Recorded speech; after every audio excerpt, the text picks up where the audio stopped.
What's up, guys, and welcome to another episode of Our Shared Experience. It's my birthday, May 28th, and I figured let's have a little bit more fun with today and get into some dirt, some trash. So right now there is a new show out called Ultimate Tag. I am one of the pro taggers. It's a reality TV competition show, and it was gnarly to film. It got real. And it's been like that on all of these sort of competition reality shows. So I'm going to start off with a very interesting fact that maybe you don't know. Maybe you're a hardcore follower of mine and you do know this, but I actually won a car on Let's Make a Deal with Wayne Brady. Me and my wife went on and we won a car. So I'm going to give you that story real quick.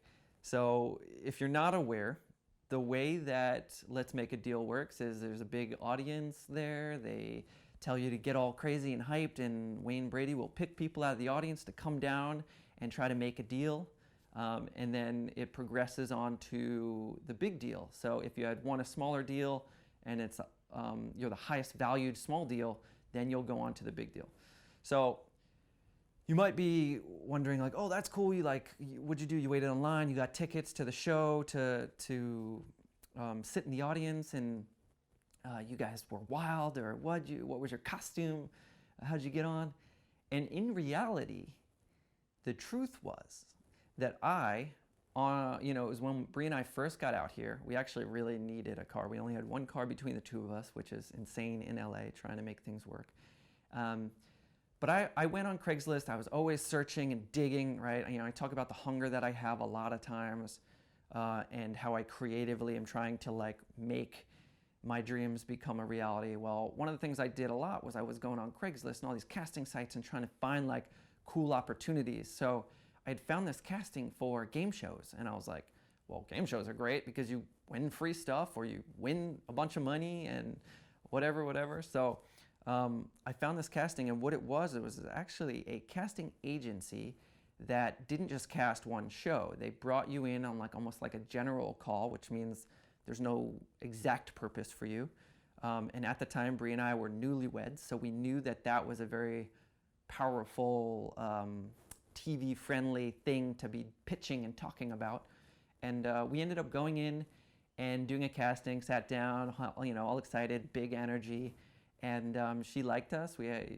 She said, oh, you guys are great. I'll let you know if I have anything coming up. Which is like, okay, maybe a week from now, 2 weeks from now, I might hear from you. Maybe not ever. Doesn't really matter.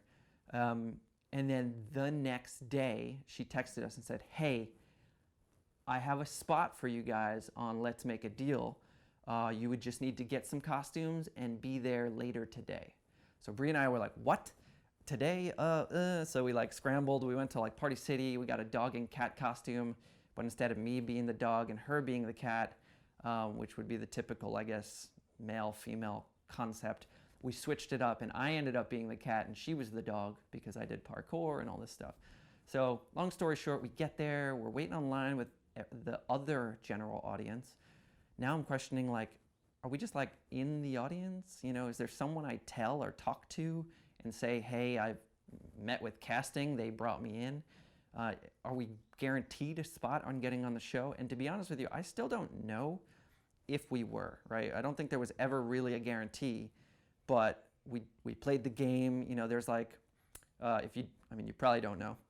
So you go in, they actually bring you in a room, and they have another casting director of the main show that goes through the entire audience and says, hi, says your name, blah, blah, blah, blah.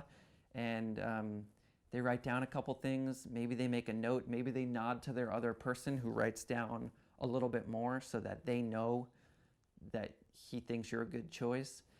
Regardless, we kept that energy up. We told our story about being newlyweds and freshly moving to Los Angeles, and that I was also a parkour guy.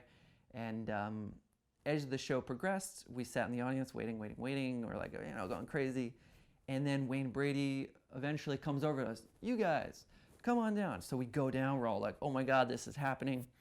And we played a game called, match or whatever. So they took two couples. they would reveal 2 prizes, and then on the card, I would write down which prize I believe we want, and she would write down which prize we believe we want. And then if we matched, we would get that prize. And believe it or not, because I'm literally not very school smart, very street smart in a lot of ways, I literally spelt oven, avan, like O-V-A-N, because there was a stove and oven up there. So Wayne Brady, being as clever and witty as he is, he's like, oh, I like that you spelled it the French way, ovan, which very easily he could have been like, are you stupid? You don't know how to spell oven? But anyway, he didn't, which was nice. And we ended up matching on a couple prizes. It was a total of, I don't know, a couple $1,000s or something like that. And then the show continues. So at the end of the show, there's what they call the big deal. And the big deal is usually like a car, a vacation, some money. It could be all these different things. And there's 3 different doors.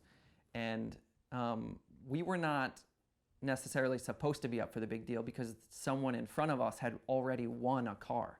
And the highest valued prize goes on to the big deal. But the big deal is usually like a car or that same value prize. So the thing is, if you play the big deal, you forfeit any prizes you had already won, and you have an opportunity of potentially losing more, because there's what they call a zonk, which means you win nothing. It's like a BS prize. And then there's like a small or medium-sized prize, and then there's the big deal.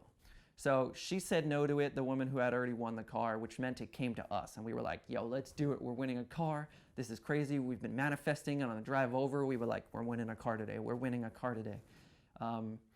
So Wayne brings us down. He talks about parkour, which was cool. I showed him how to do precision on stage, which was really fun. And then they do the big deal. We listened to the audience. We had a feeling it might be door number 2, so we went with door number 2. They revealed door number 1. It's jet skis, and we're like, oh, we could have won jet skis. And then they reveal door number 2, which is a zonk, which means we won the big deal. It was a car. It was incredible. But the reality of the show was like, did we get casted? Is this what you think it is? And I think it's a very interesting part of being in Hollywood, being behind the scenes, because there's a certain magic that is presented to the audience, right? Even when I work on major films, now when I go see movies, whether I was in it or not, the magic gets like scratched away a little bit. And I know a movie is really good if I can watch a movie and forget that I'm watching the movie.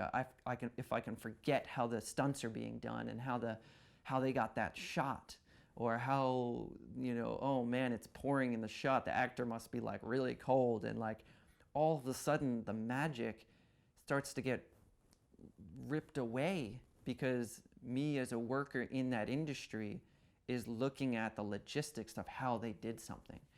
And I think, being a part of these shows like Let's Make a Deal, or, being in Ninja Warrior, 2-time finalist for Ninja Warrior, did Team Ninja Warrior for 2 seasons. Being a part of that show is so different than the experience of watching it. And I think so many people actually don't even recognize or realize how much more difficult running that show, running that course actually is, because the show itself is like intense. My first 2 seasons, we shot at Venice Beach in California in the middle of the night. Everything is soaked with condensation. You're wet and cold. You got there at noon and you're not running till 2 or 3 a.m. They told you to get up on stage and then say, hi, get ready. Okay, Jesse, you good? You're hyped. Your energy's going. Your heart is racing, right? You're like, all right, I'm going to do this. You're looking at the course. And then they go, actually, Jesse, come back down the stairs. We're going to do your intro again. You're like, what? You as an athlete, a competitor, is like ready to run this course. After 6-7 hours of waiting around, you're finally there. You've been warming up the whole time because they keep telling you, oh, you might be next, you might be next. So you're warming up, cooling down, warming up, cooling down. So you come back down the stairs. Okay, lights reset, camera reset. And Jesse La Flair, you come up the stairs. Hey, what's up? You're waving to the crowd. You're hyped. You're ready to go. And they go, all right, come on. Actually, we're going to have you come back down, Jesse. We're going to have you run after lunch. We're going to take a 2-hour break or an hour break, and you'll be first up. What? You just, the adrenaline, the hype, the everything, that you're there, the energy. I got put on ice, is what they call it. In Ninja Warrior, they go, oh, you got iced, which means that you were supposed to go and then you didn't go. And like, that's rough, man. That is an intense thing. And the show itself all of a sudden then becomes like,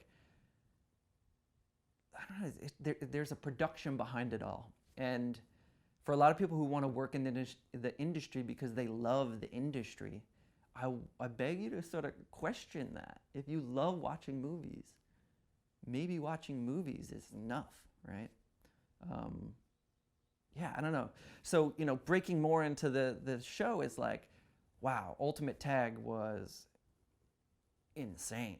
And I don't even know if a lot of the things that I want to talk about are even allowed to be talked about, because the production of the show is so much more intense than what you'll see. You'll see 10 episodes of complete insanity.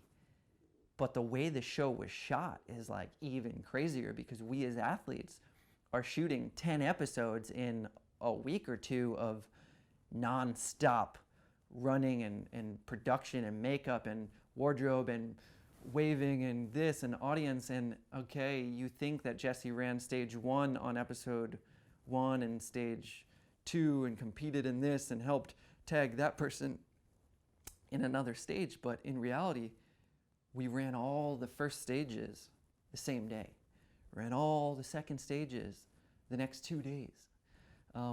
So as athletes, all of a sudden, you are sitting at home watching and going like, man, Jesse's not that fast, or oh, he's out of breath.